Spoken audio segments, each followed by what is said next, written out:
Good morning, everyone. I call this meeting to order. Welcome to meeting number 103 of the House of Commons Standing Committee on Canadian Heritage. I would like to acknowledge that this meeting is taking place on the unceded traditional territory of the Algonquin Anishinaabe people. Authorities and the Board of Internal Economy no longer require mask wearing indoors or on the precinct. Masks and respirators are still excellent tools to prevent the spread of COVID-19 and other respiratory diseases, and their use is strongly encouraged because these are actually on the rise now. I want to take this opportunity to remind all participants about some simple housekeeping. You're not allowed to take screenshots of the proceedings because it will be out there on the web later on. And this room is equipped with a powerful audio system. And so it's really important that when you are speaking, you ensure that you do not have any other devices around it so there's feedback. And when you finish speaking, just press and turn off. And when you start speaking, so really be careful that you're not echoing in the room because it really does affect the ears of the interpreters. Finally, I wanted to remind you that everything goes through the chair. Questions are directed through the chair to anyone, and this goes for the committee members as well, to remember that. And to also remember that I will give you a heads up at 30 seconds when your time is up, and so you will need to start thinking about how you end your sentences. I will also remind you that the way we speak to each other is really important at a committee and at parliamentary proceedings. It's important for us to be respectful of each other. We can differ, absolutely. That's what most of these meetings are about, differing and being argumentative with each other, etc. But let's try and do this with a certain amount of decorum. Thank you very much. So, I want to thank the witnesses for coming today. As you know, we are doing a study on the tech giants, and this has been a real problem for us after the passage of BLC 18. So as an individual, we have Peter Menzies and Pierre Trudel, Professor of Public Law, Research Center, University de Montreal Law School. We have the American Economic Liberties Project, Dr. Eric Peinert, Research Manager. We've got the Center for Journalism and Liberty, Open Markets Institute, Dr. Courtney Radish, Director. The hub is in your notes, guys, but they're not coming today. They are going to come another day. They have just cried off. And then we have Mark Hollis from Unifor, who's a national representative for Unifor, and Julie Kotsis, media representative on the executive for Unifor. So here we have, and I will begin. You will all have 10 minutes? 5 minutes? You all have 5 minutes to present each, and I will give you that 30-second shout-out so you can roll it up. If you don't get to finish your presentation, remember that means that you can get your little bits in the Q&A period. Now, the 5 minutes is per organization, not per person. So if you're sharing your time in your organization, remember, you still only have 5 minutes. So thank you very much. I'll begin with Peter Menzies and Pierre Trudel. Now, Peter Menzies is an individual, and then Pierre Trudel is an individual. So, Peter Menzies, begin for 5 minutes, please. Thank you. I hope I can provide some constructive remarks that you can take forward to help Canada's news organizations flourish once again. First, though, I wish to clarify a couple of points. I represent only myself. The blend of my experiences of 3 decades in journalism and a decade with the CRTC has given me a relatively unique perspective. I have been outspoken in raising the alarm concerning the problematic unintended consequences of legislation, many of which have unfortunately come to pass. But I've always done so only on behalf of myself. I am not a member of any political party, federal or provincial, nor do I contribute to any. I am not a member of any organization, a paid lobbyist, or a shill for big tech, as has been inferred. I am just a citizen with a passion for sensible public policy and independent competitive journalism. I have no intention of retelling the story of Bill C-18. You all know that well enough. The role of journalists in society is often described as being to hold the powerful to account. But in Canada, we now unfortunately have a news ecosystem in which most of our journalists could soon have at least half of their pay dependent on the government, Google, and any other offshore money the CRTC might come up with as a result of hearings this week. Given that the two most powerful entities in our society are governments and large data vacuuming tech companies, this is not where we want to be.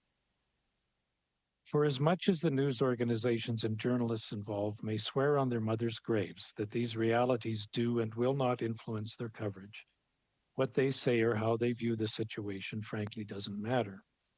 What matters is that people who read, watch, and listen to their news, what people who read, watch, and listen to their news think. And while for sure some people won't care, a great many will, believe that news organizations are fatally compromised, and as a result, the public's faith in journalists will continue to wither and trust in journalism will eventually die. Many will increasingly come to see news organizations as businesses that saved their skin by selling their souls. We need to find a better way forward, and to that end, I recommend to you And Now the News, a policy paper authored by myself and Conrad von Finkenstein, published this spring by the Macdonald-Laurier Institute.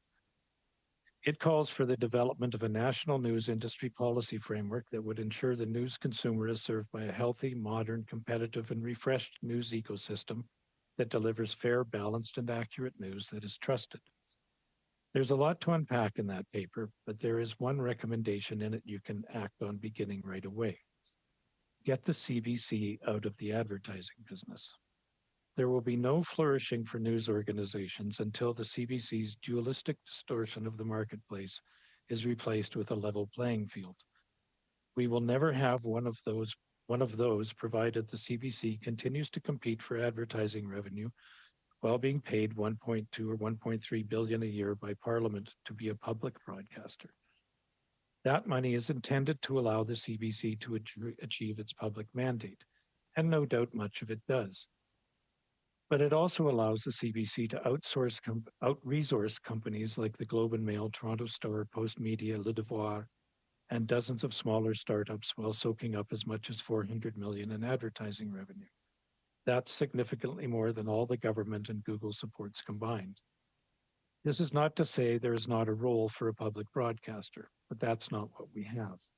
What we have is a publicly funded commercial broadcaster and online platform. Meanwhile, TVA and CTV lay people off, and Quebecor and Bell are begging the CRTC to get Netflix and Disney Plus to subsidize their newsrooms. It's ridiculous. A flourishing future for a free and independent press in this country is just not possible so long as the CBC exists as a pure-play public broadcaster, but as a publicly funded commercial broadcaster and online platform operator. No industry could thrive in such circumstances. CBC SRC needs to be stripped of its ability to earn domestic advertising revenue, streamline its operations to focus on its mandate, and make its news freely available to others. Immediately eliminating it as a recipient of the Google Fund would be a good start. Thank you. Merci. Thank you. Thank you very much. I now go to Mr. Trudel, Professor, Public Law Research Center, Université de Montréal.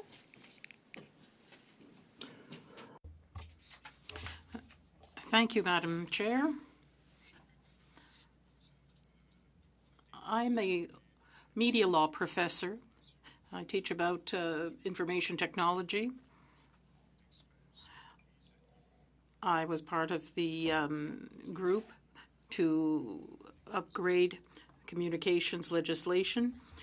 Almost 3 years ago, we tabled a report entitled Le temps d'agir, Time to Act. But I appear here as an individual, as a university professor, and as an observer of trends. And I prepared this brief intervention. The topic I noted in the notice of meeting, and which seems to be the topic of your work, is the current use and ongoing use of intimidation tactics by the tech giants to escape regulations in Canada and worldwide. So I have 3 main comments about this phenomenon, about this trend that the web giants have been doing to try to escape regulations worldwide. My first remark would be the urgency of all countries, including Canada, but especially Canada, which is a medium-sized country. It's not a major player worldwide on these issues. So it's important to strengthen cooperation with other democratic states. The world operates in a network, and states must accelerate their collaboration and improve their ability to anticipate trends that are heavy-handed and the effects of these trends on the objectives of their policies, particularly in the case of Canada, anticipate this in a much more proactive way than has been done up to now. That is, anticipate the effects of these technological mutations, which take form in the internet as we know it now, and that present major challenges to ensure achieving the achievement of Canada's cultural policies. My second remark is the need to accelerate the upgrade of legislation in order to put an end to the loopholes that benefit the web giants. Up until now, we've neglected to impose the rules of the game, which do apply to all other companies, Canadian ones, that have to respect the rules of the game.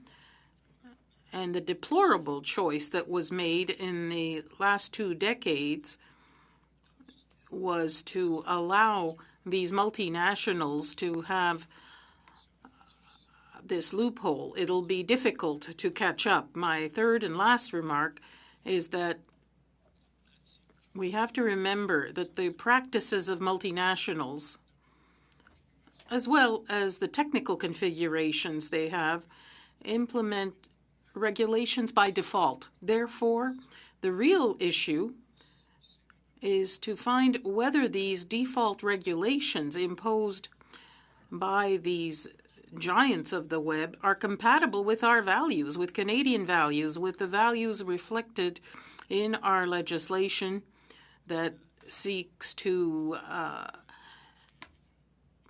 allow Canadian culture and information and news to flourish.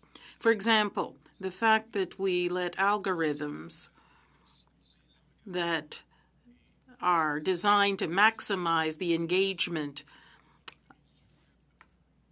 of the massive amount of data that these giant web companies use to generate ad revenue, when these algorithms work in order to maximize the risk of harassing vulnerable communities or persons, is that compatible with our values? I would submit that it is not compatible with our values, and therefore it is urgent that we put a stop to these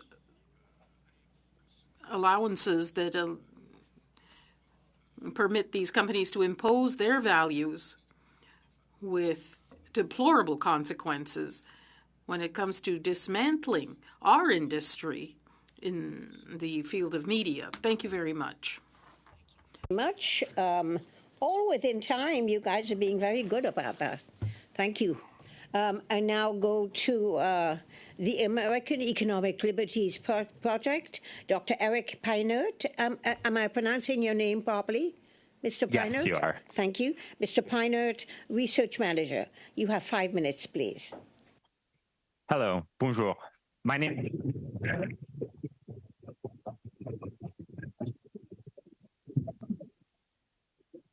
Let's just see what's going on.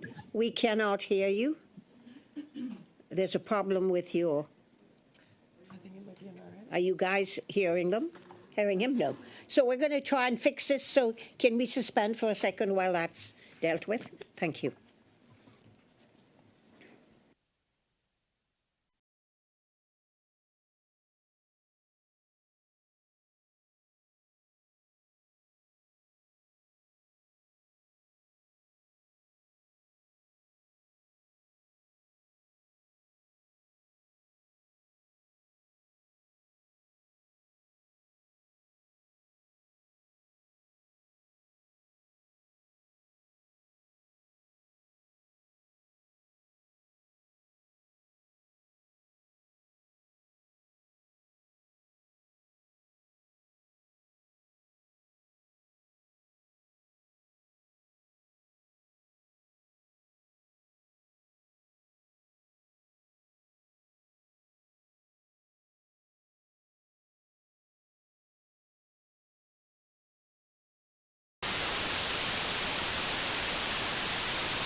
Bonjour. My name is Eric Peinert. I am the research manager at the American Economic Liberties Project, a Washington, D.C.-based policy and advocacy organization focused on reducing concentrated economic power to broaden opportunity for small businesses, workers, and communities. I earned a PhD from Brown University.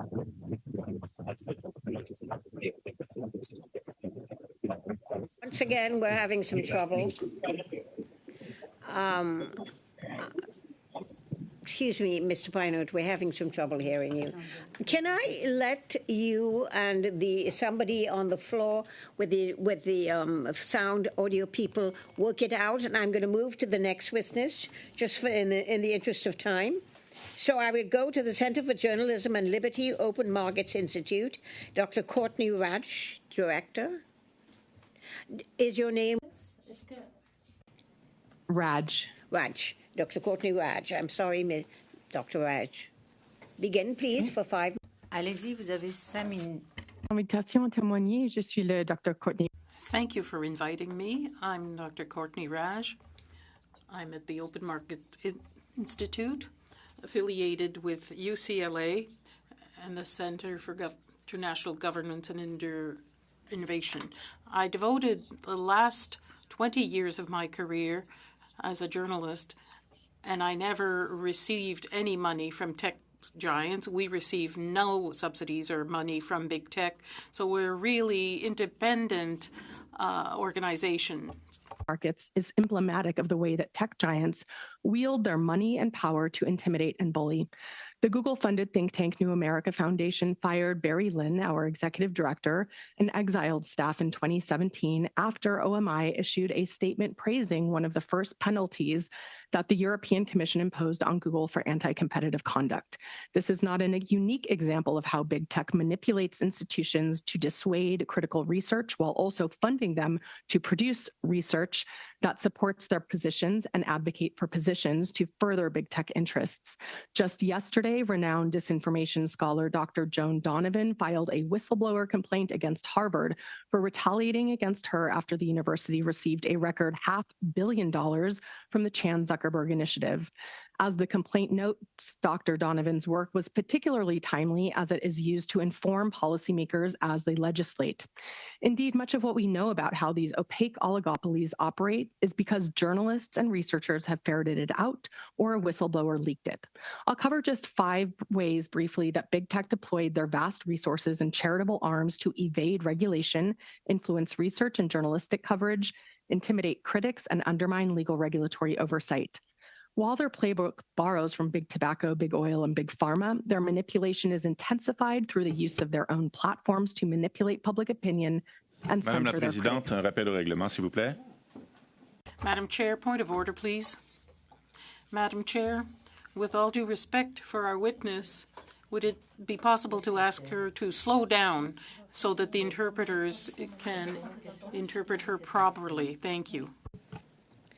Dr. Raj, could you please slow down so the interpreters can translate into French for some of the members of our committee? Thank you. Je m'excuse. First, tech giants use their platforms to propagandize against regulation they oppose, distorting public perception and debate. We saw this in Australia, Canada, Brazil, and the US with news media bargaining legislation.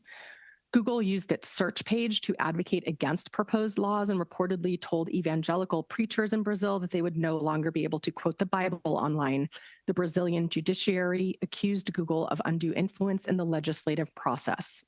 Second, tech giants censor news and withdraw access to data and APIs, as well as threaten to leave entire markets to avoid meaningful regulation and deter oversight. Meta even impeded sharing links from Australian government sites during parliamentary deliberations about the bargaining code there as part of its negotiation tactics, according to a whistleblower. Google and Meta have threatened to ditch news entirely, despite the fact that disinformation degrades their platforms while news provides greater value and better user experience. And they've pressured news outlets to kill stories, including coverage of a recent study that estimated they owe U.S. publishers more than $12 billion a year. This pattern of censorship and distortion can also be seen in motions to suppress information, destruction of evidence, and obstacles to public scrutiny, as with the historic antitrust trial against Google happening now in DC, where it opposed audio live streaming. Third, they undermine democratic institutions, seek to handicap regulatory agencies, and evade laws they don't like. We saw this in Meta's decision to censor news in Canada rather than comply with C18, its lawsuit against the FTC over attempts to force the company to comply with restrictions on data gathering. Fourth, big tech companies spend more money in Washington, Brussels, and other world capitals than virtually any other sector through direct lobbying and by funding industry groups and fellowships that help shape how policymakers think about issues they regulate, putting big tech funded experts into the heart of policymaking. Fifth and finally, big tech provides funding to most civil society, research, and advocacy groups working in tech policy, digital rights, AI governance, and media bargaining codes space, as well as journalism. I do not want to disparage the work of these organizations, but the perception of interference, along with the potential to divert attention from more important and consequential issues, is a way to subvert demand for regulation. Research shows that big tech funding to media correlates with countries where governments are considering fair compensation legislation, and now AI companies are following the same playbook. En conclusion, les tech géants génèrent. In conclusion, tech giants exploit and blame governments for having regulations that cannot be implemented, and make sure that everything that is most profitable for them is brought about. Thank you very much, Dr. Hirsch. And we now go. Are we ready to go with Dr. Peinert? No? Yes? No? No? Yes? No, well, then I will move on until I get told that we're ready to do that. Unifor, Mark Holland, National Representative, and Julie Kotsis. I don't know who is going to speak, or if they're going to share your time, or what. Who's going to speak? No, I'm going to speak. You're going to speak. All right. Yes. Ms. Kotsis, go ahead. Thank you very much. Good morning, Madam Chair and members of the Standing Committee on Canadian Heritage. It's my honor to join you today and make a representation on behalf of Unifor. My name is Julie Kotsis, and I am chair of the Unifor Media Council. Unifor is one of Canada's largest unions in the media sector, representing more than 10,000 media workers, including members in broadcast television, newspapers and digital news publishing, film and TV production, and graphical and printing. While you consider all the important evidence you've been gathering through this standing committee, I'd like to share another critical perspective: the experience of journalists and media workers, and how the future of local news and the people who make that news has been thrown into crisis by the disruptive influence of tech giants. In my time at the Windsor Star, I've witnessed a profound and troubling transformation of the newspaper business in Canada. Canada's newsrooms are shrinking. Other newspapers have gone through the same painful downsizing. Just as an example, in 2009, Unifor's membership at the Toronto Star totaled 610. It was down to 178 in 2022. The same is true for broadcast news. This year alone, more than 100 Unifor members in the broadcast segment lost their jobs. But we know not everyone is concerned that journalists and media workers are losing their livelihoods. What should concern everyone, however, is the impact the loss of local news is having on the fabric of our democracy. Local news is how Canadians learn about the world and what's going on around us. And it's one of the ways that we hold governments and corporations accountable. Local news is how we gather vital information about natural disasters, like this year's forest fires or floods. And while this is perhaps an obvious point, what puts journalists and media workers at the heart of this discussion is that they are the ones who create local news. They have the training, experience, and professional standards to provide high-quality, fact-based journalism. We've heard some experts and witnesses framing this discussion as the fight for the free flow of information online and the very notion of a free and open internet. Even if this discussion was about the very notion of a free and open internet, Tech giants like Google and Meta are the very last organizations we should be looking to for guidance. This committee has already heard countless examples of how the tech giants control what we access online, using opaque and ever-changing algorithms that they hide from users and regulators and protect at all costs. They collect our data and sell it for profit. They control every aspect of online advertising, frequently allowing for the proliferation of toxic and hate-filled harassment and abuse on their platforms. And I will tell you that a great deal of that harassment and abuse is aimed at journalists and media workers, including members of Unifor. I would actually like to take a moment to talk about the harassment of journalists and media workers. This is an issue that our union takes very seriously. In February of this year, we released a comprehensive discussion paper called Breaking the News: Media Workers Under Attack. As part of that discussion paper, we undertook a membership survey about harassment and abuse. It won't surprise you to know that according to Unifor media workers, messages on Facebook and Twitter were a key vehicle for harassment and abuse by members of the public. Unifor media workers know the argument about a free and open internet is a red herring. To reiterate, this is really about the ability of governments to enact meaningful rules and the willingness of the tech giants to abide by those rules. To put it plainly, our members are used to standing up to powerful global corporations. And as good trade unionists, we know that we must stand up to bullies together. In fact, I'd like to return to some basic union principles as I wrap up my comments. For us, solidarity is about finding common ground and standing together, even if not all of our interests are totally the same. We know all too well that one worker standing alone against an employer is almost powerless. But when we come together, we have collective power. We respectfully encourage elected officials and the federal government to work together in solidarity and, with jurisdictions around the world, establish rules that will rein in the unchecked power of the tech giants. Thank you. Ms. Costas. And we're going to try Dr.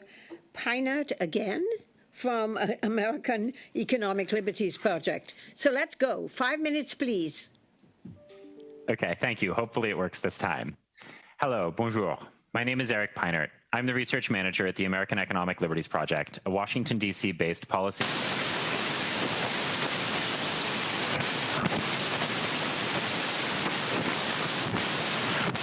Sorry, Mr. Peinert, we're having issues with the sound again. Sorry, Mr. Peinert, we're having problems again. There's absolute static on your end. You've talked to someone here from the committee and you've tried to fix it, so I don't know what we're going to suggest. Could I ask if the audio people, if we lose the picture and listen to him, we know what he looks like now, listen to him just on audio, would that make a difference?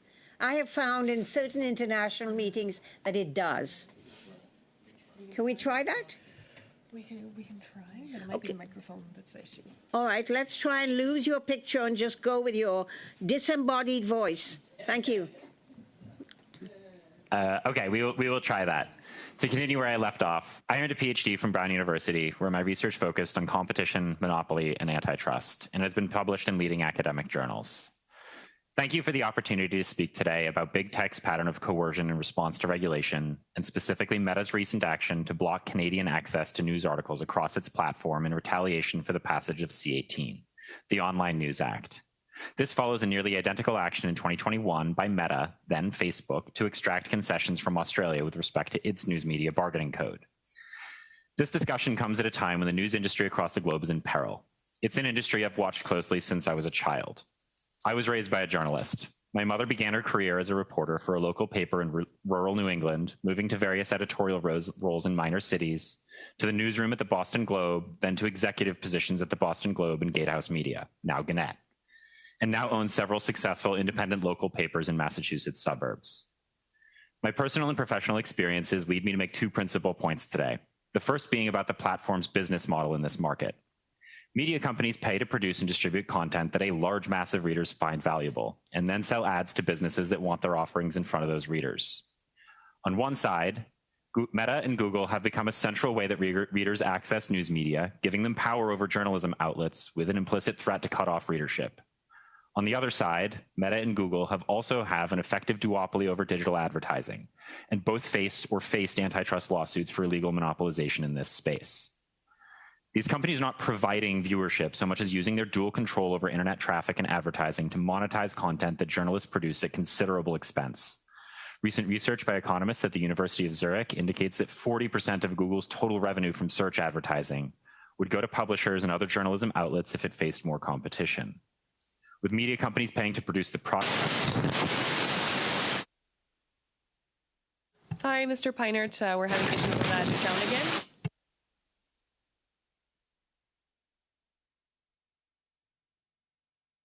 Heard some of the things you were trying to say.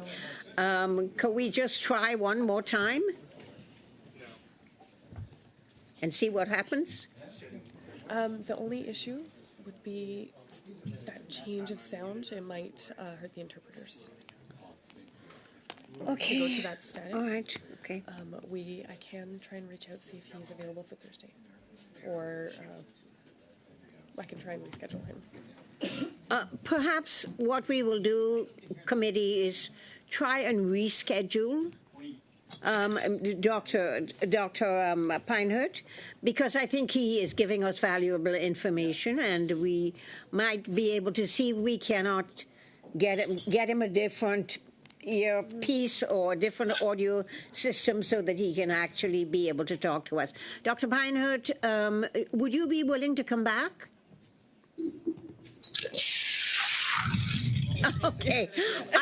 I thought, I know that was static, but it sounded like you said sure. Okay. Thank you.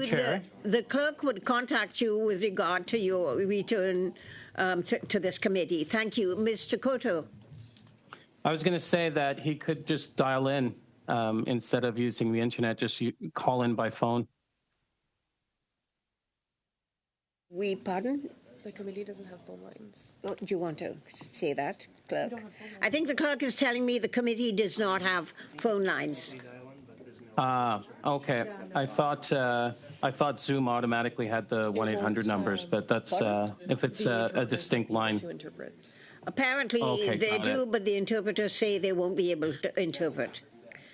Okay, thank you. So we will have the clerk and Dr. Peinert speak, and I want to thank you for your time and the valuable information that you were giving us at the very beginning. So I think we finished with listening to the witnesses, and I'm going to go to the question and answer section. I just want to let you know that the first section is 6 minutes, and this 6 minutes includes the question and answer. And again, I will give the questioner and the answer a 30-second call when you get to the closing. We'll begin with the Conservative Party, and we'll begin with Mrs. Thomas for 6 minutes, please. Thank you.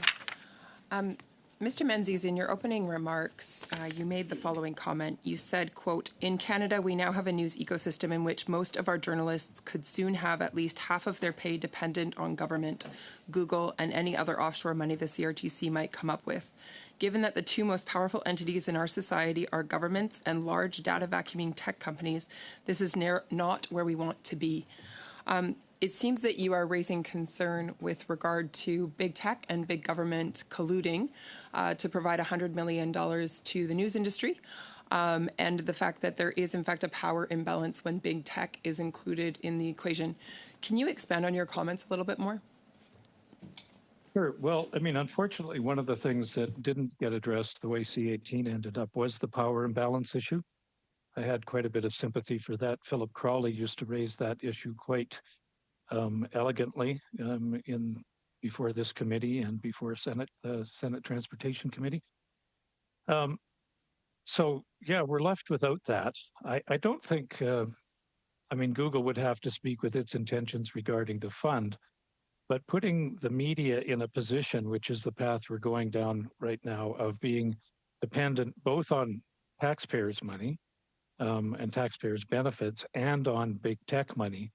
The two most powerful entities in our world that we need media to hold to account, is just what I'm saying, not where we want to be. We want to move forward, and that's what I'm trying to encourage here, is people to think forward as to how we can get past these hurdles, this roadblock that we've ended up with, this dead-end road that we've ended up with C18, and move forward to a place where, you know, the uniform jobs can happen, and we can be flourishing, and journalists can, you know, be serving who they want to serve, which is readers and citizens. So yeah, that's basically where we're at with that. I don't think you have to, and also in terms of that, you don't have to like big tech to realize that. I mean, you look at the Post's editorial the other day, which went on about how terrible Google is, you know, and talked about some of the things like the antitrust suits in the States, and then said, we look forward to being great partners with them. That's where we are. Thank you, Mr. Menzies. I guess my follow-up to that then would be, look, Google went into a back room. They entered into a deal with the government. They said that they would give $100 million to a collective of their choosing. I find that very interesting. So you have a big tech company that is going to ultimately determine, you know, which collective, if there are multiple, which collective they're going to enter into this bargaining agreement with. They're going to hand them off $100 million, and then that's supposed to go towards the perpetuation of news in the nation. Now, the minister has announced that the CBC has 1/3 of all the journalists in the country, and according to the regulations, we know that the money is supposed to be allocated according to the number of journalists that are in each office. So the CBC having 1/3 then of the journalists in the country would stand to gain $33 million. They already gained $1.4 billion in taxpayer money, and then they have access to another $400 million through advertising revenue. And then now the most recent Liberal announcement, $129 million in tax benefits. And so I'm curious about your comment that you made in your opening remarks with regard to the CBC and the fact that we actually can't level the playing field until they are omitted in terms of their ability to generate ad revenue. And you also state that they should be excluded from Bill C-18 or the $100 million that Google is granting. Can you comment on that further? There's a bunch there, but I'll start with the fund. In the paper that I mentioned that Conrad and I authored, we did suggest that there could be a Canadian Journalism Fund. We also suggested that CBC should be excluded from that because it would be double dipping of a variety in terms of that, and also that only companies whose primary business was the creation of news would be eligible. That would allow the fund to focus directly on those companies that are most exposed on news, not necessarily companies who do 80-90% entertainment programming and then do news on the side, but that this fund would go directly to that group. In terms of the CBC, it strikes me as odd that nobody seems to understand that when you put your thumb on the scales of an industrial framework to the extent that the CBC public funding does in terms of the commercial competition, that wouldn't distort the marketplace. I can't imagine the auto industry being able to function properly if the government said, okay, everybody level playing field, except we're going to give a subsidy here to Chrysler, and they can compete with you for car sales the same way as anything else, or the restaurant industry or the food industry or anything like that. 30 so, seconds. Like I said, You have I'm not 30 opposed seconds to left. there being yes, thank you. I'm not opposed to there being a public broadcaster, but we have a two-headed monster, and we need to bring that to an end. Nothing can really happen good for the news industry until we fix that.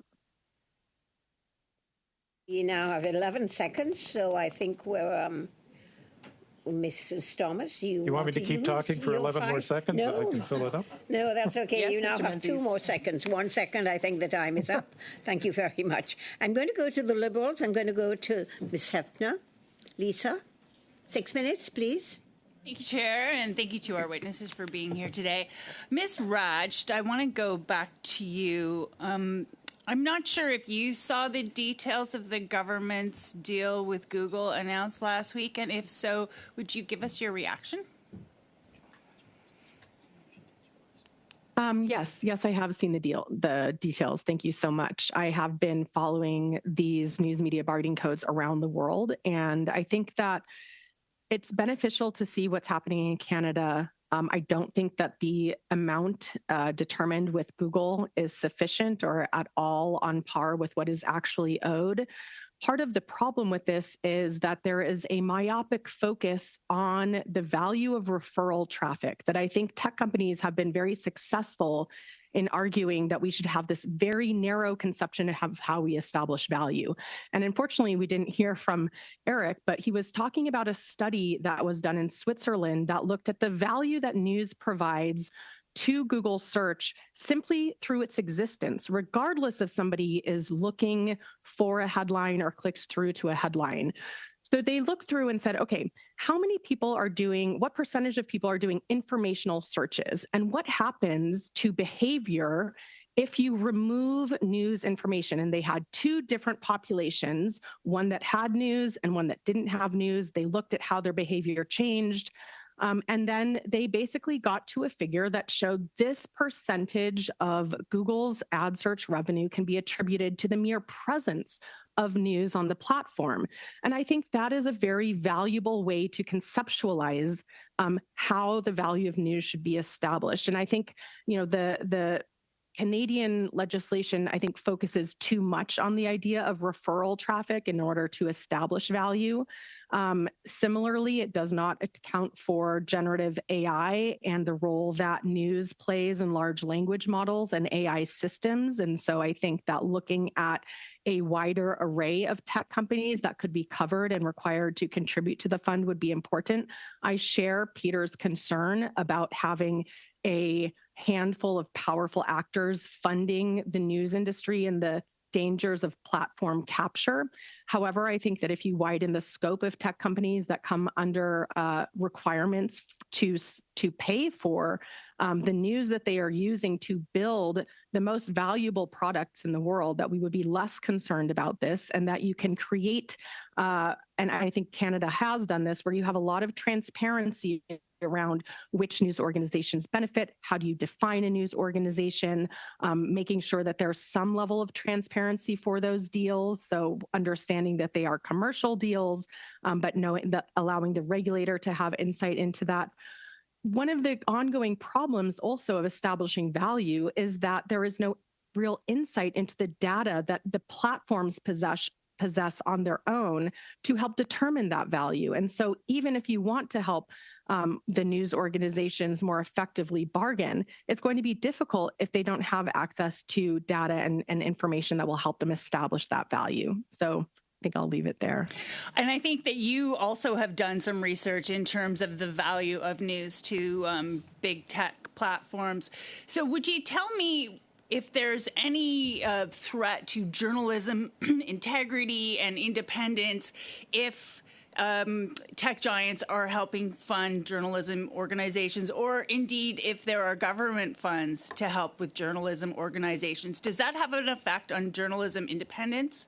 Or Yes. So certainly funding has an impact on journalist independence. And so that's why one of the most important principles is to have a pluralistic array of funding so that that news organizations are not dependent on any one company, any one government, any one revenue stream. So ideally, you would see an array of mainly advertising supported, funding, but also I think there's a role for tax benefits, for taxation of the tech platforms to ensure that they're compensating for use of this data by creating subsidies or incentive programs. So if you have a lot of different sources of funding. Point of order, Madam Chair. Point of order, Madam Chair. I'm sorry, Madam Chair. Point of order. Point of order. We couldn't hear the French interpreter, and the interpreter mentioned that she could not interpret. Is it possible for the witness to start over her answer to allow us as parliamentarians to have our right to understand what the witness is saying? Thank you. On that point of order, Madam Chair. Thing here is asking Dr. Walsh to slow down. The interpreter.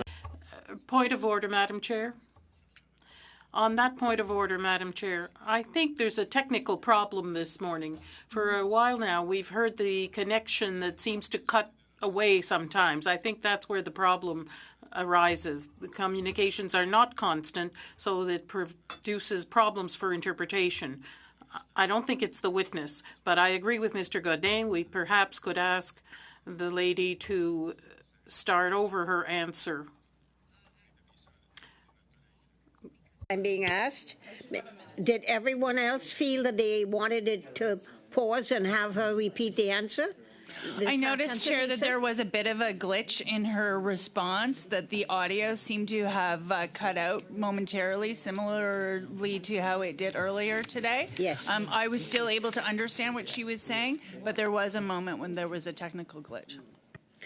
So let's give Dr. Roche an extra minute on her time for answering, so that she can fill in the gaps that other people found in the translation, etc. I will do that. Okay, go ahead. Je vais essayer de répondre en français. I'll try to answer in French. It's very important to have many sources of funding for the media, the government, platforms, advertising, and so on. If there's a lot of choice about funding, so important, the influence of one actor or one entity over news independence is not so important.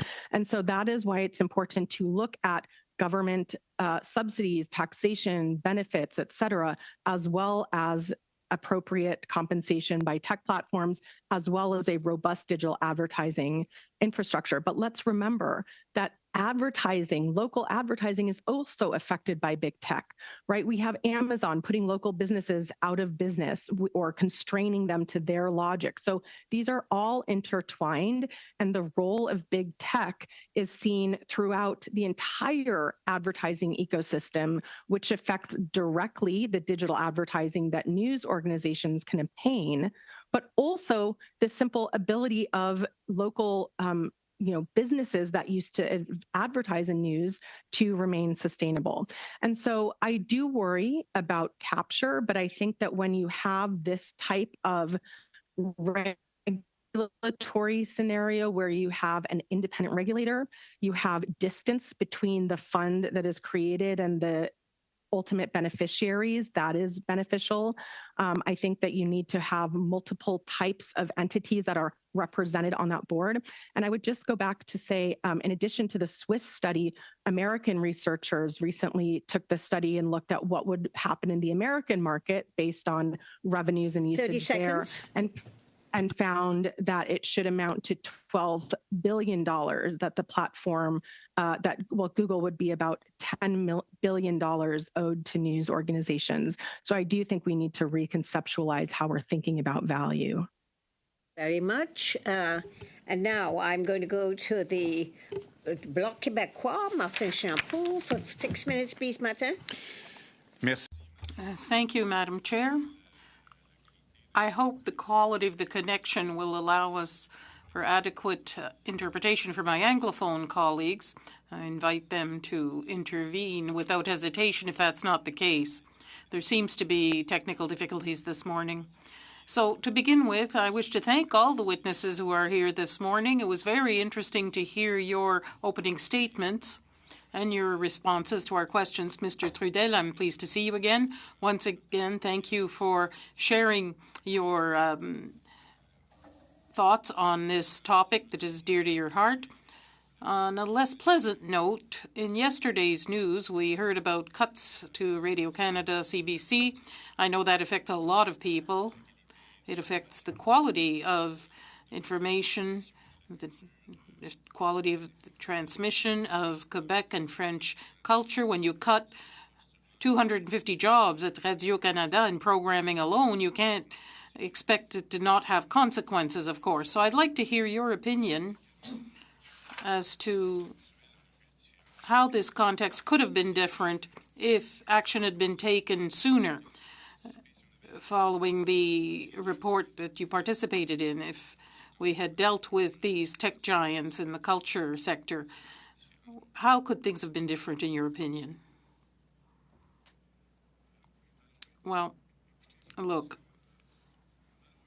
unfortunately, I think that Canada and other countries too have lagged far behind in implementing measures to ensure that the rules are fair, both for national players, national companies, and international corporations, the web companies. We lost 2 precious decades and did nothing regarding the web giants. We told ourselves romantic stories about the wonders of the internet, and of course, we allowed a state to take root, and it's very difficult to catch up. In order to catch up and minimize the damage that we see now, we will have to do twice as much.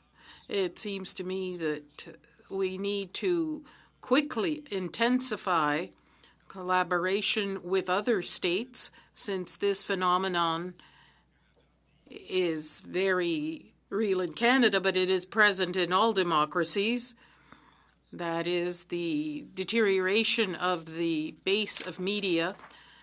And far earlier, we should have attacked the real problem. The real problem is to distribute resources captured by the people that are online, all citizens in a way. Rather than do that, we continue to work on old models. Well, that brings about many other questions, but there's one in particular.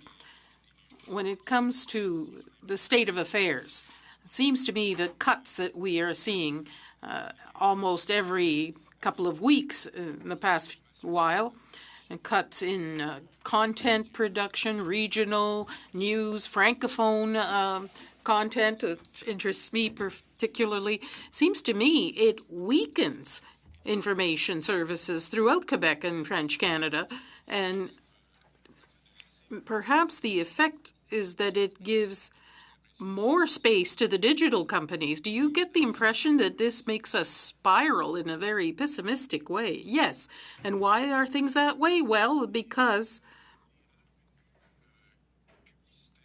advertising revenue generated by the fact that in more and more the public, especially the young, get their information from platforms. And the attention of many of our fellow citizens is focused on platforms, and those platforms have absolutely no obligation to relay news that is produced according to recognized journalistic principles. That's so true that a company like Meta can say, well, we'll censure Canadian media, apparently because that's one way to fight against legislation that doesn't suit them. What we would have needed to do is take these companies to their word from the start. Say, you don't want to do this, you're saying you're going to censure. Well, you're not going to be able to censure except when national legislation imposes restrictions. And you're going to have to make sure that the attention that you value and the resources that you get from this monetization are reinvested in production of Canadian content, a Canadian content model that has existed for decades. That's what we should have reinforced. Thank you, Mr. Trudel. I'm so sorry. I now go to the New Democrats, to Peter Julian for 6 minutes, Peter. Merci beaucoup à tous les témoins. I thank all the witnesses. You have very valuable things to add to our committee's study, so we thank you very much. I wanted to thank Unifor for its defense of journalists and workers in the media sector. I note that the Unifor survey that came out last year found that 60.6% of journalists have been harassed in the field. 69% experienced anxiety as a result of their work.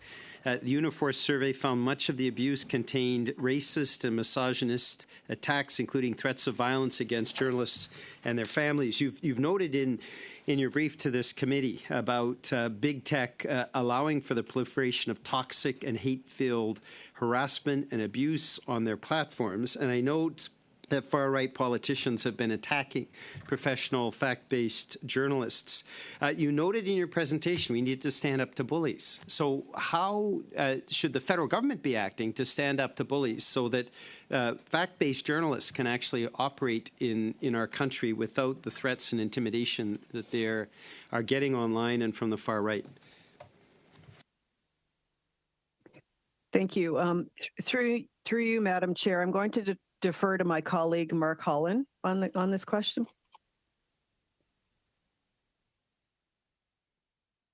Thank you, Madam Chair. I'll carry on with that. And thank you for the question. You know, there is a number of things that we believe the federal government can do to limit the amount of sort of toxic harassment and abuse that journalists and media workers experience. First of all, we tend to look at this issue as a two-pronged approach. One is to provide support for media workers and journalists who are the victims of harassment. They need immediate support in most cases, and so any response should be built around that idea. But then, of course, there's also the second prong, which is you know, to prevent the harassment and abuse from happening in the first place and to hold perpetrators accountable.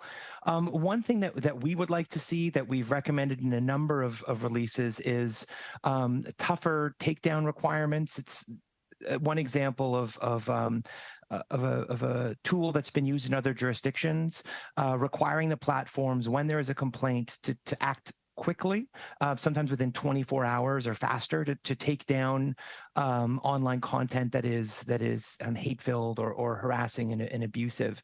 There are a number of other tools that we would recommend. I know that a number of countries are in the process of developing some version of an online harms bill, and that is an extraordinarily fraught bit of legislation, no matter where it's undertaken. But really, we fall back on some basic principles around platform accountability, that the platforms have to take more responsibility themselves, and they have to be made to take accountability by legislators.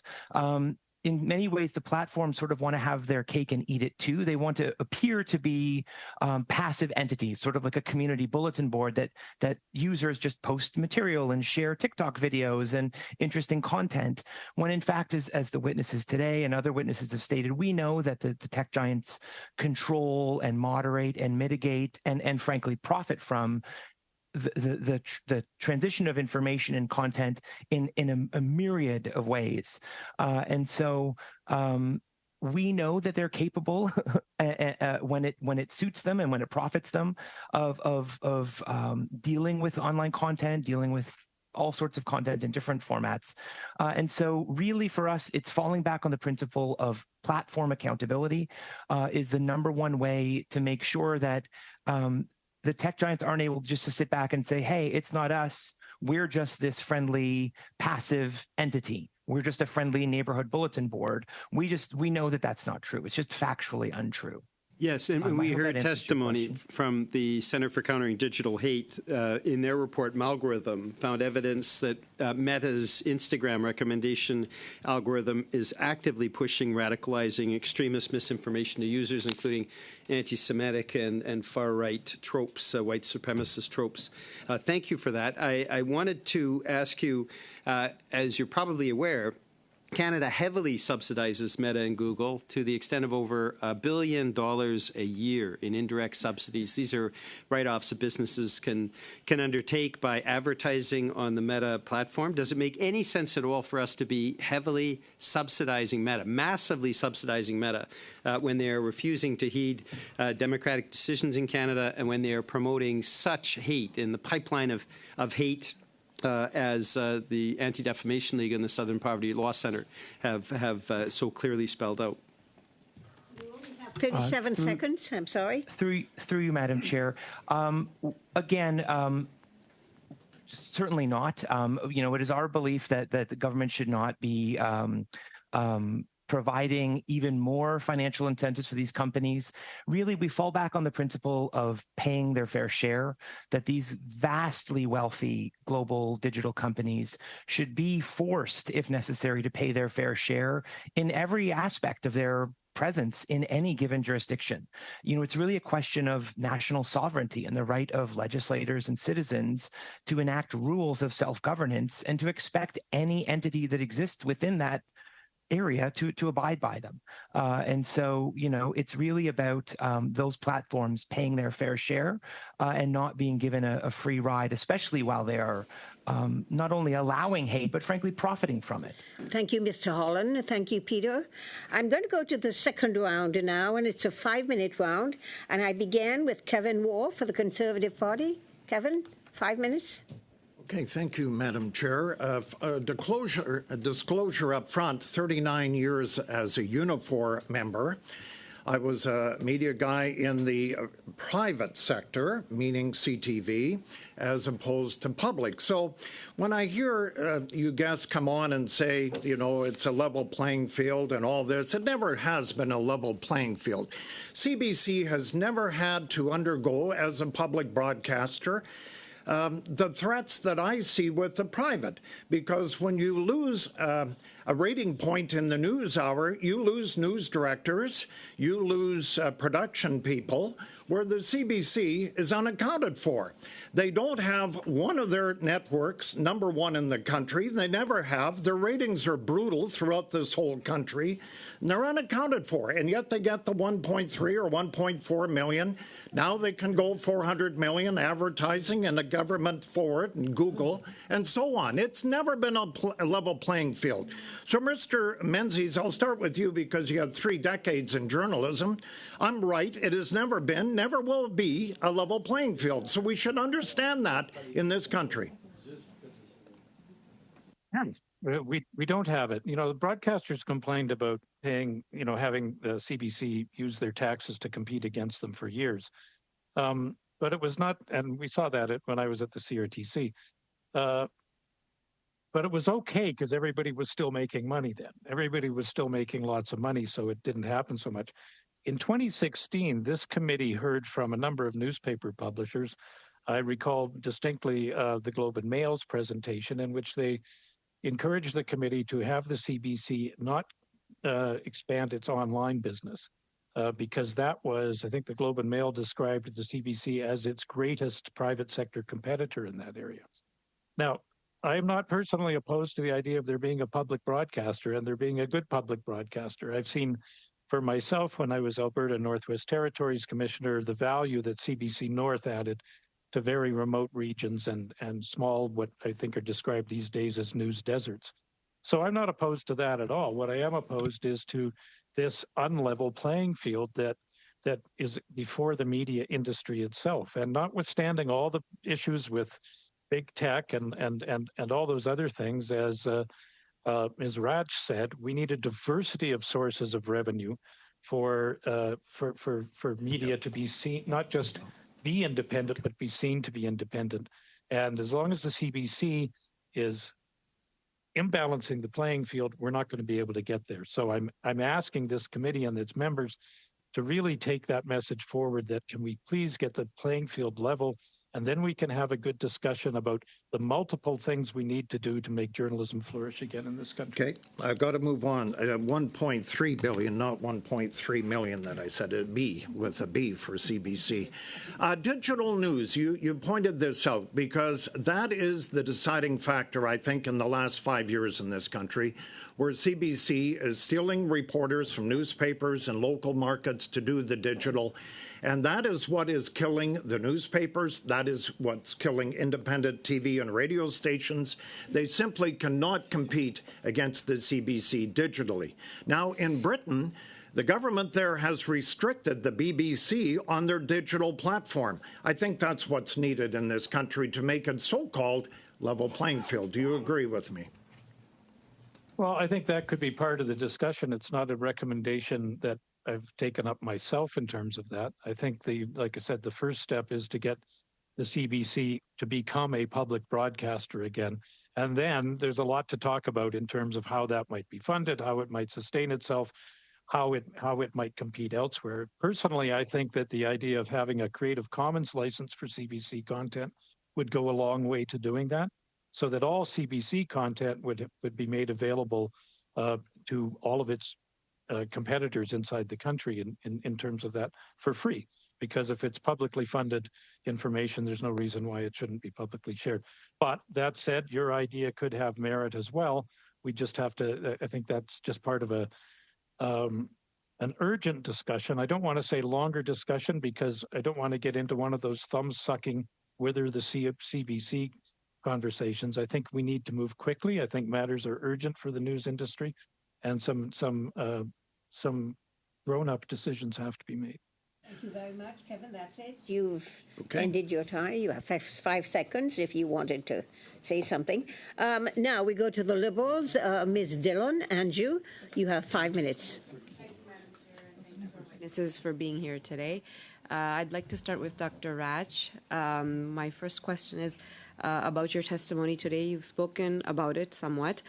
Could you please add anything you think would be pertinent about whether you think this new Google agreement will better help journalists and Canadians, and in what way? Thank you so much.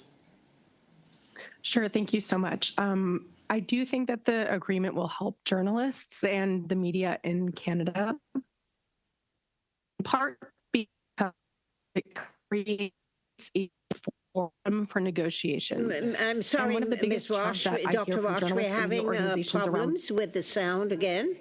And I'm thinking maybe, I noticed that when you move your hands, there is a sort of like a little, so maybe you could try to be very still. Speak. Yes. Thank you. Sorry, to speak with my hands.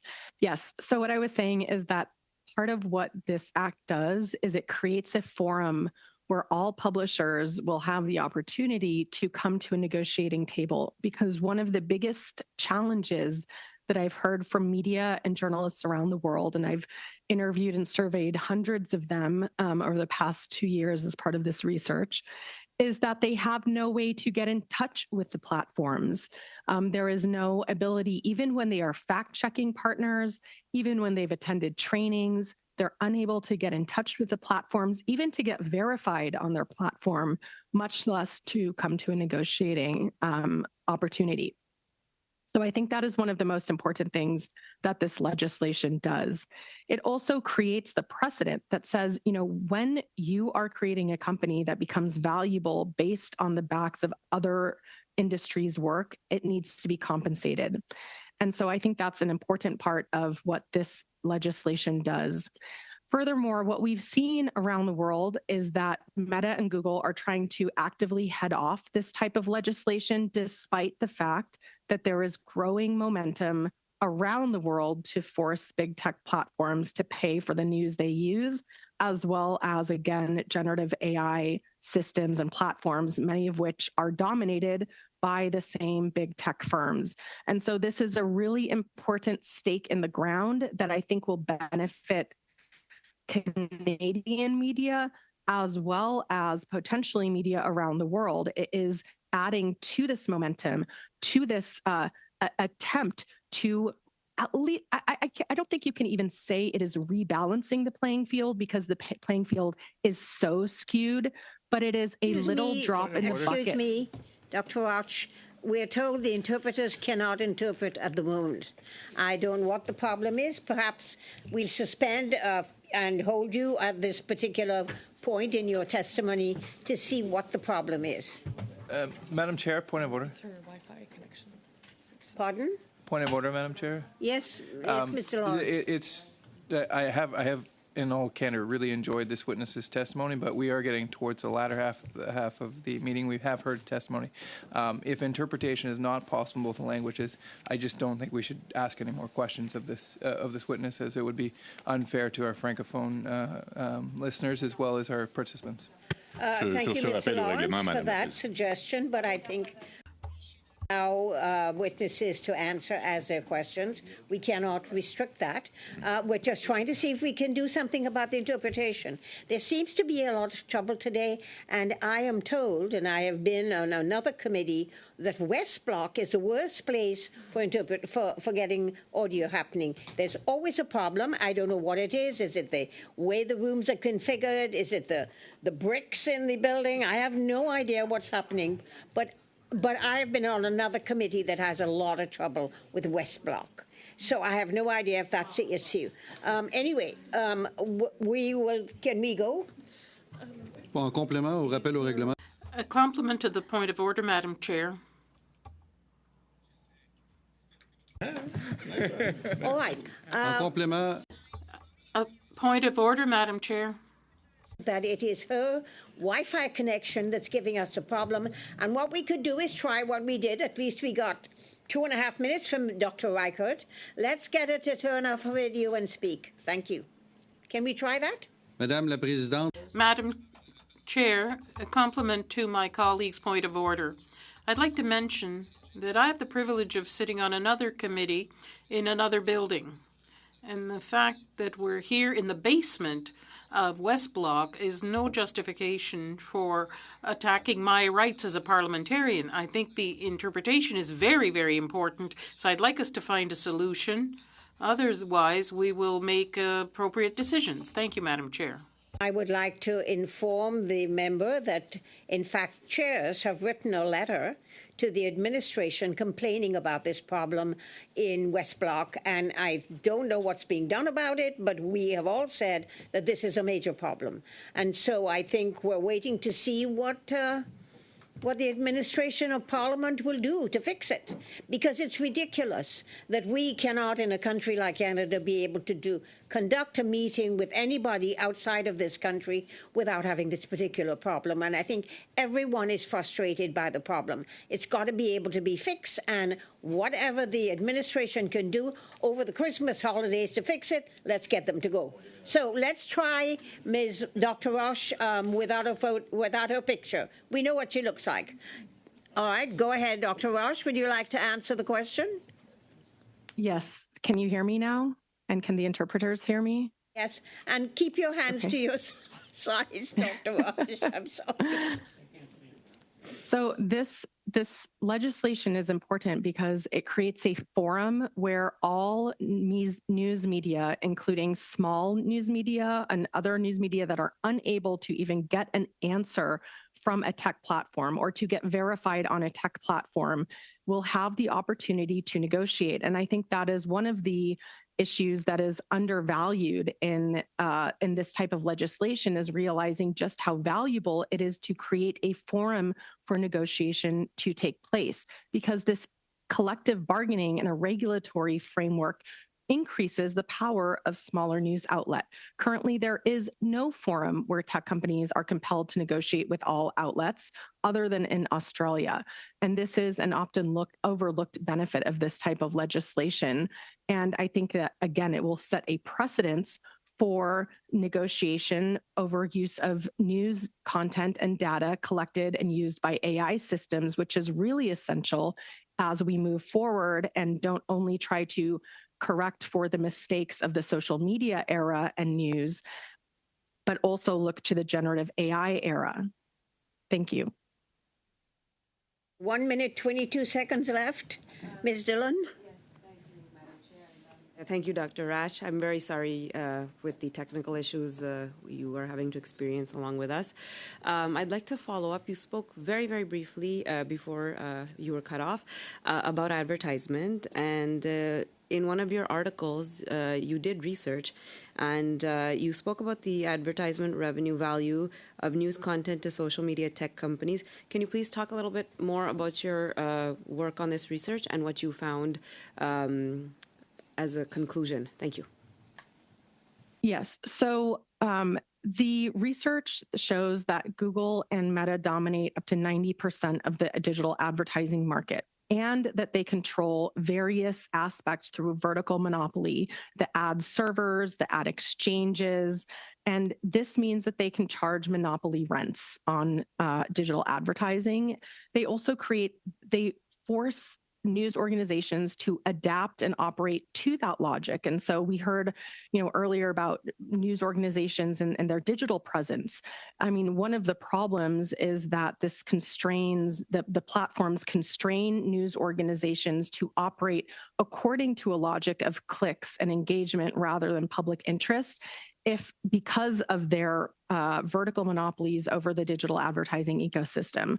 Furthermore, what studies show about digital advertising is that news brings significant value to the digital advertising on a platform, regardless, again, whether anyone is searching for that news. So, for example, the fair compensation for the value that media content provides to Google search, because of digital advertising wanting to be on that platform, would amount to about 40% of total revenue, 30 or seconds. approximately $176 million per year in Switzerland alone. I'm fairly certain that Canada has a greater population than Switzerland, so you would expect for that amount to be even greater in Canada. Thank you. So now I'm going to go to the block, Martin Champoux, for 2.5 minutes, please. Merci, Madame la Présidente. Thank you, Madam Chair. 2.5 minutes goes fast. I'll be quick. Mr. Menzies, you said, if I'm not mistaken, that government funds should be used for companies that only produce news. So newsrooms such as radio that does other content should be excluded, if I understood you correctly. Did I understand that properly? That would mean that radio stations, commercial radio stations and broadcasters would be excluded from any form of aid, even if their newsrooms are doing good work. Did I understand you correctly? They wouldn't necessarily be included. And thank you for the question. I think the main purpose was that it would be businesses that were primarily in the business of news. So, for instance, in broadcasting, you have a lot of radio stations that only do news because the CRTC license demands that they do news. In major markets, that's not necessary, and then sometimes they only have one or two reporters who aren't necessarily adding a lot of value, and the broadcast companies, some of them, not all, I don't want to accuse all of them, just see it as regulatory rent that they pay. If you had an all-news station, on the other hand, they would qualify conceptually, because this is a concept that we've put forward, so that actually news organizations would get the primary benefit from any funding. Je comprends ce que vous dites, mais les salles de nouvelles des radios. I understand what you're saying, but newsrooms in commercial radio stations are no less valuable than other forms of information. I have problems following your reasoning. It seems to me they shouldn't be excluded. You talked about Radio Canada and CBC should no longer sell advertising in order to have a fair playing field. Seems to me you're reaching a conclusion, whereas you're jumping over the step of reviewing the mandate. Don't you think that the decision to cut the possibility for CBC to sell advertising should come after looking at the whole model for the funding of this public broadcaster? Well, you can put it in whichever order you want. I mean, part of my argument is based on, arguments made by Pierre-Carl Pelado at Québecor and TVA. They recently laid off a number of journalists and put a good deal of the blame on the fact that... Can you shorten your answer? We're going over time, please, Mr. Menzies. Difficult for them to compete against a subsidized SRC. Merci, Madame la Présidente. Thank you. Point of order, please, about that, Madam Chair. I fully agree that you should keep track of time rigorously for colleagues, but I'd like to draw to your attention to the fact that when we ask questions to a witness who speaks another language than the one in which we ask the questions, there is a lag with interpretation, and that's perfectly normal. It's normal that whether it's French to English or English to French, I think you should take that into account because it creates inequity in the sharing of time because we have to wait for interpretation to reach the witness and reach the questioner. Martin, we were 15 seconds over time when I called the question. But anyway, I'll take that into consideration. Thank you. Peter Julian, Peter, for 2.5, please. Merci beaucoup, Madame la Présidente. Thank you very much, Madam Chair. I'd like to put questions to Mr. Trudel.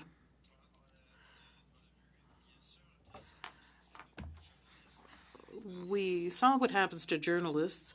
You talked about the importance of what is being done to reduce hatred online. You talked about the pass we give to the web giants. You won't be surprised to find out that we give $1 billion to Meta and Google right now in indirect subsidies for companies that advertise on Meta. We're subsidizing that advertising. So what are some measures that the government could take? Should it stop subsidizing Meta when they have this free pass? We see a lot of hatred online. What should the government do to make sure that we can counter online hate that we see and put an end to this? And the harassment of journalists and so many other people, as you pointed out. Yes, well, the first part of your question, yes, indeed. Governments should be consistent. How can you justify spending hundreds of millions of dollars on companies that decide not to respect Canadian law? It seems to me that goes without saying. A company that does not respect Canadian law should not be receiving any kinds of funds directly or indirectly from the government. The second aspect, what can we do against online hatred? Well, the Digital Service Act in Europe gives us some template for that. What we observe at the international level are measures that states put in place to force platforms such as Meta or others to better analyze and manage the risk that users are exposed to. You talked about journalists, especially women journalists, who are the target of harassment that is often concerted. So that's the kind of risk that a company such as Meta and other platforms should have to analyze and manage better so as to avoid or minimize as much as possible these practices of harassment. So it's at that level. Systemic management of risk means that we have the best chance of attacking this scourge that you just described, the harassment, not only against journalists, but people who are members of minorities. Women are particularly targeted by harassment that is systematic, and that's a risk that is totally possible to manage by the platforms. But we have to have the courage to force the platforms to do so. Thank you, Mr. Trudel. Go to Martin Shields from the Conservatives, please. 5 minutes, Martin. Thank you, Madam Chair, and thank you for the witnesses being here with a variety of opinions. Appreciate it. Mr. Menzies, when you talked about the deal that was made and you've written about it, and if there was 15,000 possible journalists and it could break down to 6,000, I think the comment about pigeons fighting for crumbs shows up somewhere. And as I talk, because I'm a constituency of weekly newspapers, dozen plus, and speaking to them last night, they don't believe there will be anything at the table for them. What would your response be to our rural, as I call them, the authentic newspapers, because they're community-based? Well, that would be too bad if they were unfairly treated. I think the idea behind it is that everybody would be fairly treated. In the idea of the fund Conrad and I put forward, it would be distributed, notwithstanding the exclusions I mentioned, on a per capita basis per journalist. So if you had two, I mean, it wouldn't matter how many you had, you would get the same number per journalist that you had. For the small weeklies, I'm afraid it's not a very happy economic outlook in terms of the transition to the internet and that sort of stuff. I don't think there's a great deal of a future for print. I think the focus of funding, where it does occur, should be on helping news organizations adapt to the future, to build strong digital platforms. And this is where the fair compensation or fair dealing with big web companies can come into play, on power imbalance and that sort of thing. And that's why a fund works for the little guys. So anyway, I don't want to get too long-winded about it, but that would be too bad for the little guys, and they should be treated fairly. And it's the innovators and entrepreneurs that we need to encourage during a time of transition like this, not just propping up failed old business models from large companies that are unable to adapt or unwilling. Appreciated that, and most of the weeklies in my writing are on digital platforms as well. They've transitioned to use both, or sometimes the weeklies are mostly digital and print very few. So there's a lot of that transition, but I don't think the money's coming that way. I think the money, as you've written, is probably 15 to 20% of what people would have been talking about a year ago.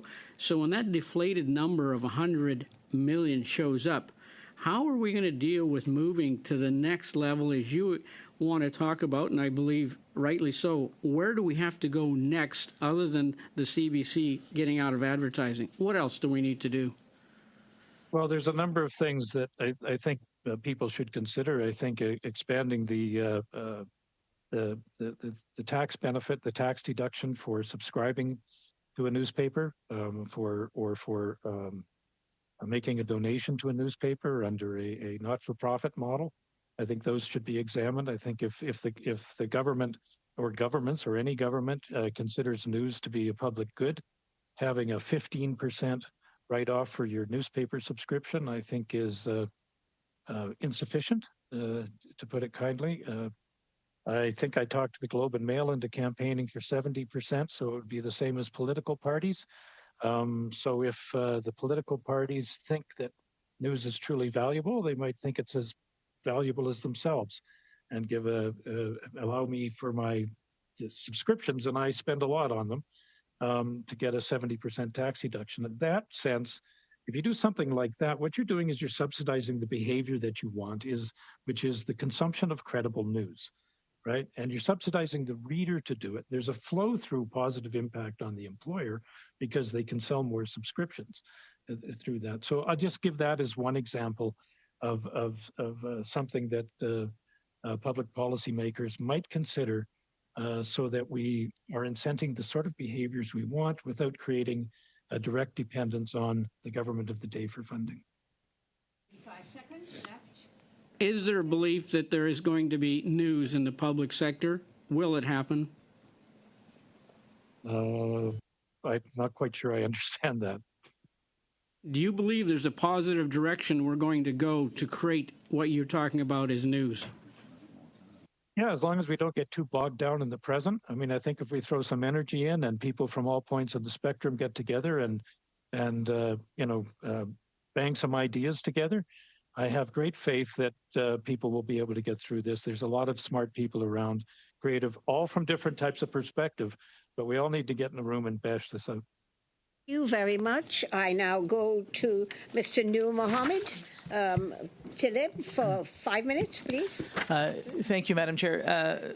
Mr. Menzies, I have been following your works and your commentary today with With great interest. I guess I just wanted to kind of get your sense on a few things, just your perspective. Do you think that government should be subsidizing journalism? No. You don't. So what would you say then to the publishers in Mr. Shields' writing who would be dependent ideally on funds like this to help support them if you don't believe in government supporting journalism? Are you talking about the Google Fund? Or any fund? That's a different thing. Well, okay, the Google Fund is a different fund. The way I conceive of a web giant supported fund was that would be administered only by the industry itself, so that you kept politicians for their own good and for the good of absolutely, and is that of news. But that's what's been proposed, Mr. Menzies, that the industry would actually administer the fund themselves, that the industry would propose the fund. Well, with the CRTC's oversight. So, like, I'm not having a big problem with the Google Fund as it is. It's ended up as a fund, not as a commercial negotiation between two companies, but that's okay.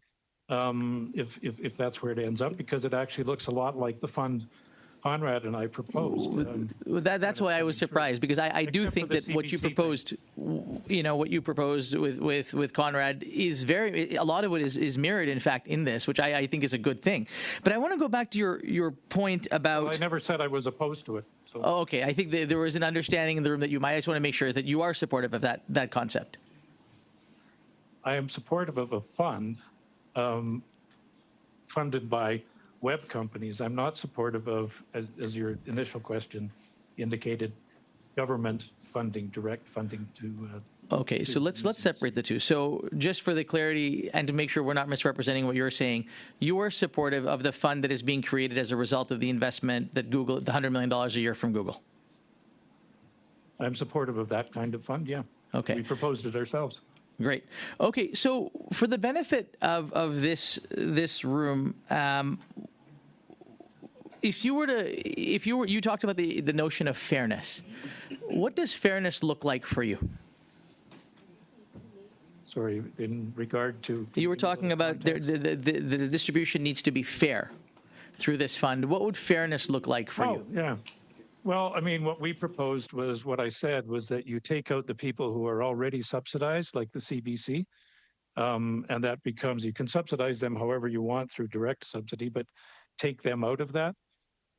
You apply it so it's primarily so that only companies that are primarily engaged in the news business qualify for it, not people who say might run $1 billion business and have one reporter, which they are perfectly capable of supporting on their own if they wish, and that it be done on a non-judgmental basis, so that nobody perceives you as biasing against a conservative news outlet or a liberal news outlet or a progressive news outlet, and you just do it on a per capita per journalist. So if you have 100 journalists and it's $10,000 a journalist, then you get whatever that adds up to. Okay, so you get 10,000. So I think that's helpful, because I think these are all important pieces of consideration that are I'm sure going to go into the process. You talked about, when I asked you this question earlier about whether government should subsidize journalism, do you think that the government of Canada should cut all funding for all journalism, period, to the end? I think as our proposal was in the paper was that we see a phase-out period for that funding. I think having built the dependence, it would be rash to suddenly whip the carpet out from beneath them. I think it's unfortunate that the dependence has been created. The original local journalism tax credit, for journalism labor tax credit, for instance, was designed for 5 years, and that was on a recommendation in part from the industry itself. I remember Bob Cox saying, eventually we're going to have to. Sorry, Mr. Menzies, I apologize. With the time that we have left, I just want to get clarity on one point. So under what you are proposing, at the end of the spacing out period, the CBC and Radio-Canada, under your proposal, would receive $0 from the federal government. No, that's not what I said. I'm sorry, the time is up, Mr. Nur Mohammed. I'm going to go now to the next round. I think we have time for one more round. And I'm going to start with sharing by the Conservatives of the 5-minute round with Mr. Godin and Rachel Thomas. Who shall begin? Mr. Godin? I share my time with Mr. Godin. I think I just commented on that, yes. Merci, Madame la Présidente. Thank you, Madam Chair. I have a question for the Unifor people. We haven't heard much from you. Ms. Cutsey, in your opening statement, you said that your main concern was job losses in the world of media. I think that's a very important issue. But considering the fact that I'm sensitive to the Francophone fact, can you tell me how many Francophones are among your 315,000 members? Again, I would have to defer to Mark because he's our researcher at Unifor. I actually don't have the exact of our total Francophone membership. It's a significant portion representing workers in... Oui, mais c'est correct, Monsieur Holland. That's fine. What you said is it was highly representative. You also said, Ms. Cudsey, in your opening statement that the web giants are taking the jobs of Canadians in the media. I think that's important, and it's your work as a union to protect labor and Canadian workers. I'm more sensitive to Canadian workers who speak French. You had an agreement with Nordwall and Stellantis. We can't get any information. Perhaps you're closer to the current government. Are you able to tell us whether there are measures in the agreements to protect Francophones in Quebec plants? Through you, Madam Chair, I actually don't know the answer to that, and I can certainly commit to investigating and reporting back to the member with that question. That's not something I was, to be honest, prepared to speak to today as part of our preparation, though. Send that information to us, please. Both questions, the number of workers, Francophone workers. Point of order. Merci, Madame la Présidente. I don't know if we need to hear on this committee on that issue. It's a totally separate issue, and I don't think it's relevant. I would not ask him for that information. It was a question asked by a member, and we could just send it in writing to the chair and pass it on to the member. It is relevant to what Unifor was speaking to. I'm sorry. Merci, Go ahead, Madame. Mr. Godin. Est-ce que c'est possible? Yes, would it be possible to have my time back, please? Paused. Yeah. We do that automatically. Merci, Madame la Présidente. Thank you, Madam Chair. I'd like to know whether it wouldn't be a better idea for a union like Unifor. I don't know if you had access to this agreement, but wouldn't it be better if this government tabled these kinds of arrangements publicly in the interests of Canadians, French speakers in Quebec, because there is a decline in French in Quebec. We have to take action now. Through you, Madam Chair. Yeah, thank you for that question. I think the protection and support of the French language and French culture has always been a priority for Unifor as a national entity and for our comrades at Unifor Quebec. Again, it's not something that I've prepared to speak to today in terms of protections for Francophone speakers through those specific contracts. I can commit to putting you in touch with, the folks within our own organization that could, I think, speak more intelligently on that subject. I would hate to misinform the committee or misspeak on any of those important questions. Madame, merci, Monsieur Holland. Thank you, Mr. Holland. Madam Chair, we have to understand that the link I'm making is the web giants versus foreign companies that come to Canada and unfortunately take jobs from Quebec and Canadian workers. And that's why I think it's important that we have access to the contracts. And that's why I put this question to the people from Unifor. Wouldn't it be logical to have access so that we can demonstrate that we are protecting the French language in Canada and Quebec? So I'd put my question again to Mr. Holland, please. I think Mr. Holland says he does not have that information on him, and he can send it to the committee later on. Madame la Présidente, je demande.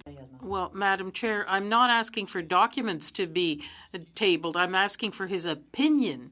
Can he admit or give us his opinion about the fact that uniform members, like all Canadians, should have access to these agreements to protect these Canadian workers, these French speakers, so that we take measures to stop the decline of French? Mr. Holland. Please. Through you, Madam Chair. Again, I wouldn't want to misspeak on that subject. Of course, protecting and promoting the French language and French culture has always been a main focus, both as a national union and for our comrades in Quebec at Unifor Quebec. I'm, to be honest, not well informed on that specific subject. I am the media sector researcher for Unifor, and am prepared to speak specifically on issues related to the Online Streaming Act and other related topics. But I do think these are obviously valid and important questions that I don't want to sound like a broken record, and I apologize. But I would commit to the member to carry on that conversation at another time. Thank you. We're over time now, Mr. Godin. We're now 14 seconds over time. Thank you. So I shall go to Michael Coteau for the Liberals. Is Mr. Coteau available? If not, I will go to Ms. Hefner. I can go to. Go ahead, I can answer Mr. Coteau. question. Appreciate it, Madam Chair. This is to Mr. Trudel. One of the recommendations, I believe it was in the reference to the time to act, talked about international cooperation to anticipate trends. But there was also a reference point to, I believe, maintaining culture. How do you find the balance between working internationally through building trend lines, and at the same time maintain an independent Canadian perspective? Any thoughts on that? And maybe I misheard you, but that's what I thought. The reference point was.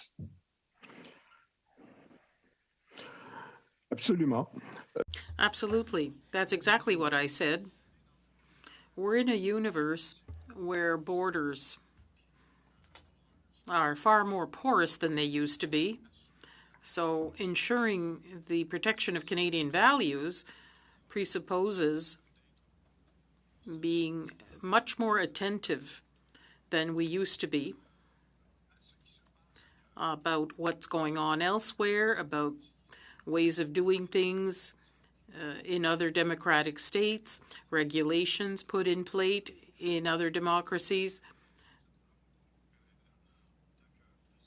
who, like we in Canada, care about making sure that their media can continue to be viable and that the resources that their citizens devote to information, directly or indirectly, be reinvested in information on life as it goes on in Canada. So there's no contradiction there. I think all this must be done at the same time, because in the future we have a global universe in which all this is taking place, and we have to take into account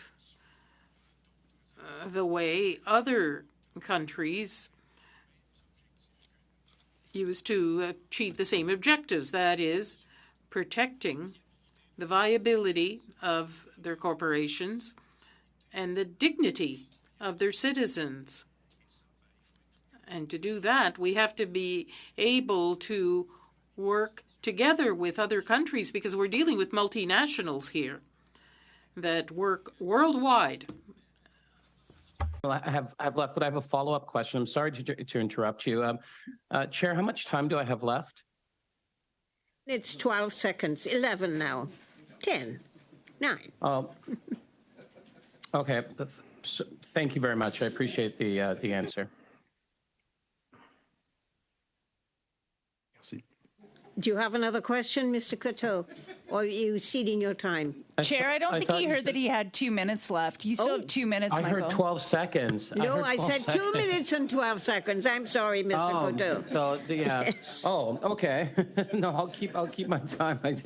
Well, thank you very much. So just a follow up to Mr. Trudel. I'm a supporter of a public broadcaster. I think it's to have a public broadcaster in any country that is there for the common good is a good thing. I think it was Prime Minister Bennett, who established the CBC in its modern, the modern structure. It's the best thing probably the Conservatives ever did by creating the CBC. It's a fantastic organization, but in this world of internet, like by working with other countries to look for ways to collaborate to strengthen our support for good news. How does a public broadcaster fit into that collaboration? Because I'm assuming there are countries that just don't have a public broadcaster. How does that fit into the mix?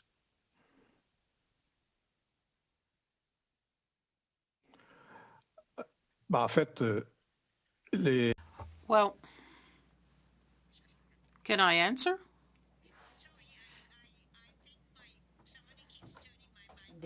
So please answer, Mr. Trudel. We've paused the questioning. Go ahead. Well, essentially, we have to find original ways to reinvent the public service throughout the world. The same question must be asked. How can we conceive a public information service that is relevant and that meets the needs of citizens? One has to be able to reinvent these public broadcast services. More and more Canadians get their information from internet environments. We have to take into account that situation. And public broadcasters, like others, must learn to work in cooperation. They already do so, but they have to learn to work even more in collaboration in order to take into account the fact that we now live in a world where national borders are less and less important. To me, that means that the public broadcasters are even more necessary than ever, since they are usually the main vehicle through which we ensure that services to minority citizens or Indigenous citizens are ensured. Now, thank you, Mr. Trudel. The time is up. I'm going to go to Martin Champoux for 2.5 minutes. Avec votre permission, Madame la Présidente. With your permission, I'd like to switch my time with Mr. Julian. I'll take the next one. Thank you very much, Madam Chair. I'd like to go to Dr. Radish. In your testimony, you were very clear about the impact of big tech, and you did reference the issue in Harvard where a donation was made, very controversial. There was a shutdown of a disinformation program that was critical of big tech. To what extent are we going to continue to see these things until government takes action? And I wanted to ask you specifically about the $1 billion that is handed out to Meta and Google every year in indirect subsidies from the federal government. Do you believe that that's appropriate, that the Canadian government heavily subsidizes Meta at a time when Meta is fostering such online hate? Thank you for the question, and through the chair, I would respond that I think we have seen quite a lot of retaliation against independent researchers and attempts to influence academic research. It is very difficult to even gain access to the data needed to do much of the research, for example, on disinformation flows online. And so the platforms have a very dangerous hold on our ability to understand our information ecosystem and understand how information and communication circulates online, and of course, how harassment plays out as well. And so I think that is very concerning, and I think we're only going to see more of this, especially with generative AI, where the data access to the massive data models and the computational power needed to do this research means that it's often only researchers who have some sort of link with a major tech company are able to conduct the research or gain access to it. The Digital Services Act does provide independent researcher access, but that's only for researchers in in Europe. So I think that is a danger. I'm quite shocked to hear that the Canadian government is subsidizing the wealthiest companies in the world, especially a company like Meta that has not only incredibly wealthy and doesn't really need public subsidies, but especially one that has proven to be so detrimental to our public health, to the health of our democracies, to mental health, to adolescent health, and which has accumulated so much power through its vertical and horizontal monopolies that it can bypass democratic oversight, that it can simply choose not to comply with the law, to cut off and journalism, which we all know is a fundamental pillar of democracy. Thank you, Dr. Walsh. I think the time is well over. And I'm going to go to the Bloc Québécois, Monsieur Champoux. Merci, Madame la Présidente. 2.5 minutes, please. Merci. Thank you, Madam Chair. I'll take advantage of my time to get back to the motion that I put to the committee last week, which asks that, considering the current context and the news we heard yesterday about significant cuts at the CBC Radio-Canada, unless members of the committee want me to read the motion, it's already been distributed and read. I think it was received last week. I think we understand the content of the motion. It says we should examine the relevance of having a convention on the state of the media. Given the limited time we have for this meeting, with everyone's agreement, I'd like to get immediately to the discussion on the motion, and perhaps we could vote. Please read the motion in 2 languages because most people don't seem to have it with them right now, and it's going to go for the record. Okay, so whereas, from Martin Champoux, whereas the news media is in crisis due to the dominance of foreign digital companies, and hundreds of newsroom positions across Canada have been cut since the beginning of the year, and hundreds more are likely to be cut in the near future, Canadian broadcasters, journalist associations, news unions, and many experts agree that urgent action must be taken to ensure adequate, diversified news coverage in all regions of Quebec and Canada, and that pursuant to Standing Order 108, the committee undertake a study to determine the appropriateness of holding a national forum on the media in French, and that the committee determine its terms of reference, that the committee hold a minimum of 4 meetings and report its recommendations to the House. And I'll read it in French. Une crise secure les médias de l'information. Whereas the news media is in crisis due to the dominance of foreign digital companies, hundreds of newsroom positions across Canada have been cut since the beginning of the year, and hundreds more are likely to be cut in the near future. Canadian broadcasters, journalists associations, news unions, and many experts agree that urgent action must be taken to ensure adequate, diversified news coverage in all regions of Quebec and Canada, that pursuant to Standing Order. No, that's quite clear, Madam Chair. Thank you. Yes, Peter's hand is up, Mr. Noor Mohammed. Okay, Mr. Julian? I support this and I call the vote. All right. Is there unanimous decision to call a vote? No. Mr. Nur Mohammed, you want to continue debate, but let's be reminded of the time. I wanted to move an amendment to the motion, which I've shared with Mr. Champoux, which I believe he would accept as a friendly amendment. There is no such thing as a friendly amendment. Just read your amendment, I will read it. please, Mr. Nur Mohammed.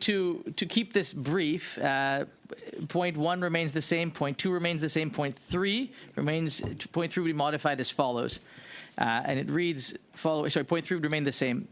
Then the change would begin at that pursuant to Standing Order 108.2, the committee undertake a study to determine the appropriateness of the national news sector to hold the National Forum on the Media, and that the committee invite sector experts and leaders to discuss and help to determine the possible terms of reference. Provided the sector initiates a forum, that governments at the national and provincial levels be invited to contribute to this debate, and then that the committee hold a minimum of 4 meetings and report its recommendations to the House. Thank you. Did everyone get that? That amendment? We can discuss the amendment now. I do have a copy that I can distribute. You have a copy. The clerk will distribute the copy to everyone so you can see it. And your name is up to discuss the amendment, Mr. Shields. Go ahead. Discussing the amendment? It needs to be printed in both languages. And we have it in both languages. I think it is in both languages. It's going to be sent to you by the clerk right now via your email. Ms. Thomas? Thank you. I would just ask that discussion be suspended until we have those documents in front of us so that we can see what the amendment reads. Do you have the documents in print, clerk, or do you? I'm sending it to them. You're sending it to them now. So we suspend. And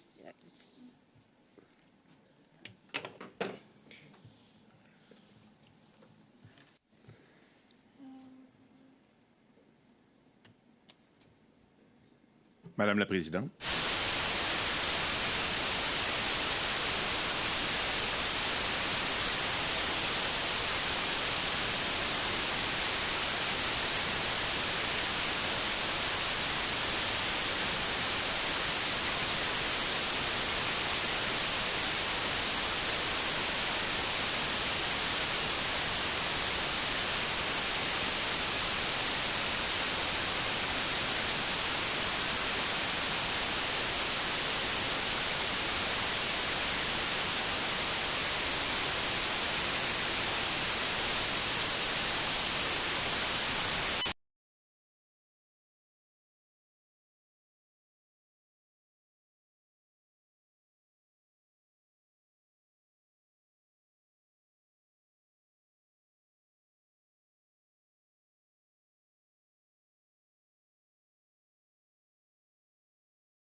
to suggest an adjournment, I need unanimous consent. We don't debate it, but I do need unanimous consent. Thank you. Just quickly, as I said, while we're in suspension, which I didn't know we were in suspension, but my apologies.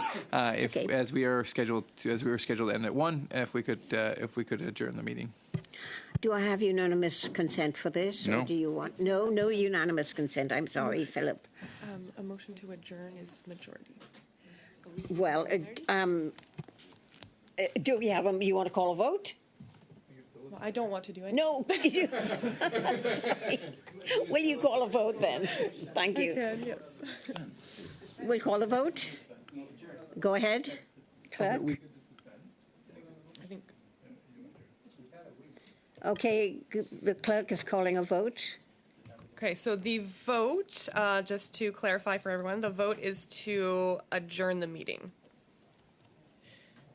Okay. Mr. Coteau, No. Ms. Dillon, Ms. Gainey, Ms. Hefner, No. Mr. Noor Mohammed, No. Mr. Waugh, Yes. Mrs. Thomas, Yes.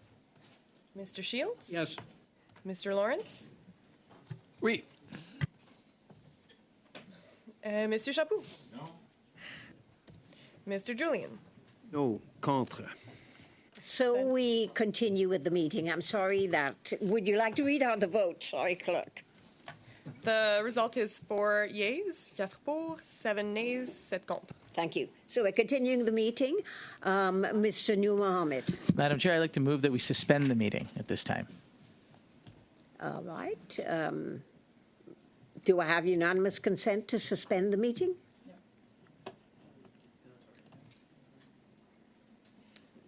Is everyone looking? I'm seeing everybody look. I just want to get a clear sense of what the committee wants to go. All right, so. We're saying no. So then we can take a vote. Yes, go ahead. Let's do that. So there is a second vote. The vote is to suspend today's meeting. Mr. Coteau. Oui. Ms. Dillon. Yes. Ms. Gainey. Yes. Ms. Hefner. Oui. Mr. Noor Mohammed. Yes. Mr. Waugh. No. Mrs. Thomas. No. Mr. Shields. No. Mr. Lawrence. Sorry, we're just voting to suspend, right? Suspend. Yeah, okay, Suspend. thank you. No. Mr. Chaput. Oui. Mr. Julian. Oui. That is 7 yeas, 7 pour, 4 nays, 4 contre. So the meeting is going to be suspended, but I wanted to let everyone know what that means is when we come back to our next meeting, this will be where we pick up on that amendment from Mr. Noor Mohammed. Thank you.